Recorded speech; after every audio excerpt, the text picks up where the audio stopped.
ജല്ലിക്കെട്ട് കണ്ടിട്ടുണ്ടോ? ജല്ലിക്കെട്ട് കാളയുടെ ഊന്നിപ്പിടിച്ച് തൂങ്ങുമ്പോ സുരേഷ് ഗോപിയുടെ വരാഹത്തിന്റെ ടീസർ ഒരു പ്രതികാര നാടകം നിർദ്ദേശിക്കുന്നു. നടനും രാഷ്ട്രീയക്കാരനുമായ സുരേഷ് ഗോപിയുടെ വരാനിരിക്കുന്ന മലയാളം ചിത്രമായ വരാഹത്തിന്റെ ടീസർ ജൂൺ 26-ന് മമ്മൂട്ടി കമ്പനിയുടെ സോഷ്യൽ മീഡിയ ഹാൻഡിൽ വഴി റിലീസ് ചെയ്തു.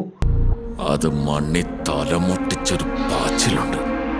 കാളയുടെ തല താഴെ മുട്ടിന്ന് പിടിച്ചു കിടക്കുന്നവന് തോന്നണം. രാഷ്ട്രീയക്കാരനായി മാറിയ നടന്റെ 257ാമത്തെ പ്രോജക്റ്റാണ് വരാഹം.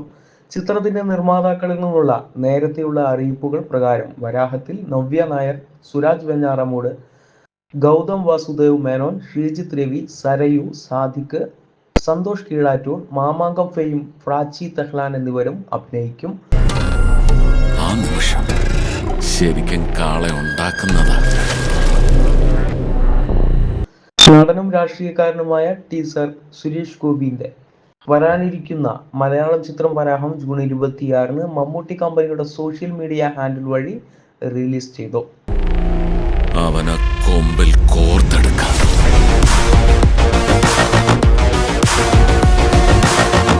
ടീസർ ആരംഭിക്കുന്നത് ഒന്നിലധികം സ്റ്റാൻഡ് ഷോട്ടുകളോടെയാണ്.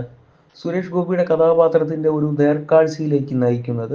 ഇതിനെ തുടർന്ന് ഒരു മോണോലോഗിന്റെ രാഗത്തിലുള്ള നടന്റെ ഒന്നിലധികം ഷോട്ടുകൾ.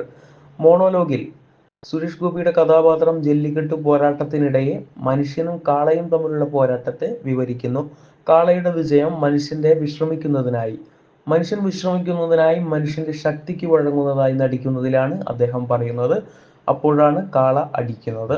സിനിമയുടെ ഇതിവൃത്തം ഒരു പ്രതികാര നാടകമായിരിക്കുമെന്ന വസ്തുതയാണ് ഇത് കാണിക്കുന്നത്.